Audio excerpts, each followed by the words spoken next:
والله سيأتي الفرج، لا تستعجل ولا تستكثر الألم، فكل شيء عند الله بقدر، والقلب إذا انكسر على الله لم يصله إلا الجبر.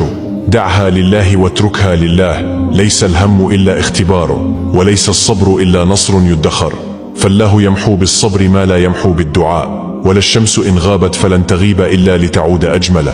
لن تضيق نفس كان الله معتقدها، فإن ضاقت بك الدنيا فاعلم أن الله يوسعها، واذكر دائما أن الأيام تتبدل، وأن العسر لن يدوم، وأن اليسر قد كتب بعد كل عسر. وإذا استحكمت الحلقات وظننت أنه لا مخرج فاذكر أن الله يفتح الأبواب حيث لا ترى مفاتيحها، وأنه سبحانه يحب أن يسمع صوت عبده وهو يتضرع. فارفع يديك وادع بثقة، فالدعاء سيف المؤمن. فاصبر، فالعسر يبتلى باليسر. واسكن، فما أغلق الله بابا إلا وفتحه أجمل.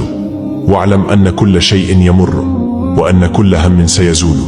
احتسب صبرك واستعد للفرج، فقد يناديك وأنت لا تشعر.